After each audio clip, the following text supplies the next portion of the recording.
Hi, so I wanted to update you on my keto progress. So, in typical Lilia fashion, of course, I started on the 1st of March, we're now in the 13th, and to be honest, I didn't really read it properly, which I'm sure will be a surprise to all of you who know me. And I kind of thought I knew what it was, high fat, and I was close, but after last Sunday, I went off it and I drank beer and wine, which was really stupid. I was annoyed at myself because, of course, that takes you out of ketosis. And the big thing about doing it is that you're in ketosis, you're burning fat.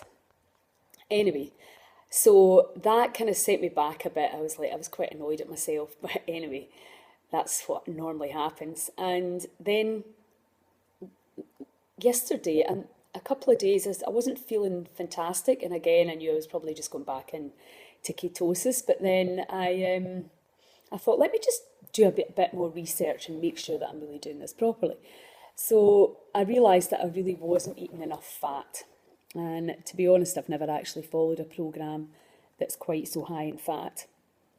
You really totally need to shop completely differently. So even with your proteins, you're looking for the fattiest cuts of meat. You're looking for, doing things like putting butter and cream and coconut oil into your coffee to get to make it really, because it's all about percentages. You want to be high fat, then medium protein, and usually 20 and less percent carbs.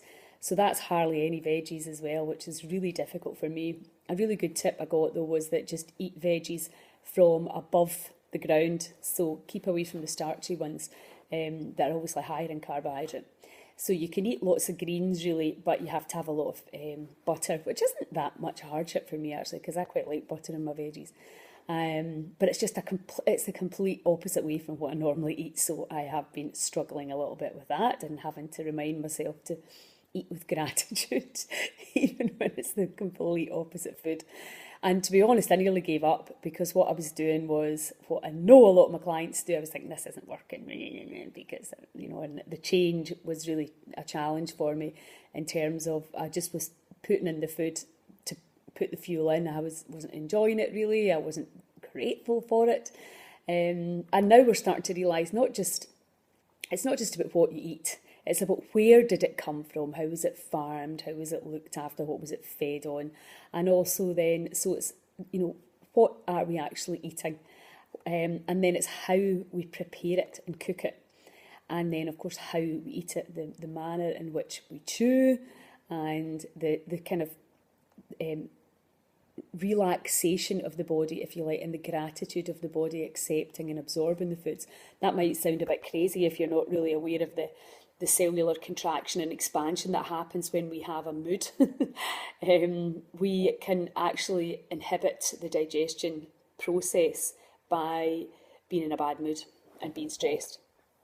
So I've been having to give myself a good old talking to. Anyway, I now realise the things that I was kind of not really getting right. I'm not one for measuring and counting anyway, and I think if you're going to do this seriously, it's a good idea that you do, particularly if you're a details person, because now we're on the 13th of March. I'm doing this for 1 month. I'm really annoyed at myself for not doing it properly because I like to stick to it to a T so that I can actually give you guys the proper feedback. However, I'm on it now, and if I have to extend it for another week, then so be it. I've definitely lost weight. I think you can probably see that in my face. It's not really one of my goals now. I don't like to be a skinny old lady, but that's definitely going to happen. But I'm much more, it's not about how I look now, it's about how I feel. My goal is to get every ache and pain and creak out of this body. And the reason I'm doing the ketogenic diet is because your inflammation, it's almost impossible to have high inflammation when you do this. And it's like a fast. Except it's much easier to do than a fast, clearly. But what you're doing is you're starving the body of glucose. And that's what you're doing when you're fasting as well. You're going into a starvation mode.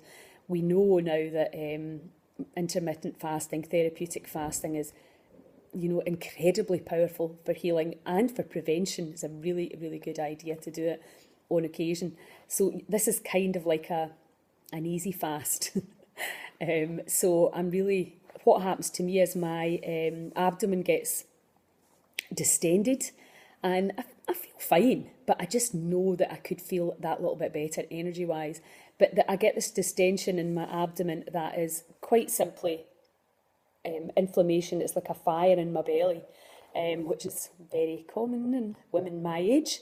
And the what happens with that is, of course, when you're sort of inflamed from the inside out, is that you have pain in the lower back and just discomfort.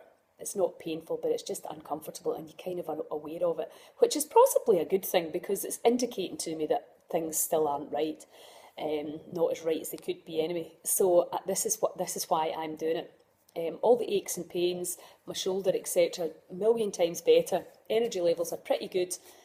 Dip slightly sometimes, but I want this body to be back the way it used to be, and I know that that's possible, so that's what I'm aiming for.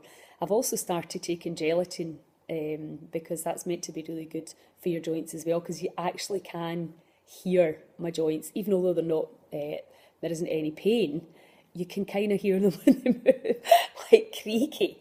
So that's something else that I understand and know that I can change. So that's really why I'm doing this. As I say, it's very, very anti what I've taught myself to do over the last few years, which is primarily a vegan, a lot of raw, live food, live plant-based foods into the body. But it wasn't kicking the inflammation. So that's why I'm doing the keto, just to see. And also it's a big passion of mine, is that the plant-based protein diet is just too much of a stretch for some of my clients. So whereas this is actually quite achievable and doable, I think, from a kind of traditional British diet, and possibly European as well. I think it's much easier for a lot of people to do. Much as we know we have to reduce our animal intake, this experiment that I'm doing is not because I don't care about the planet. It's just purely 4 weeks to see if sometimes this is the way to get your inflammation and your health back under control. Anyway, so that's you up to date. I'll be making more videos. Keep an eye out. If you've got any questions, just ping me a private message. Chat soon. Happy Sunday.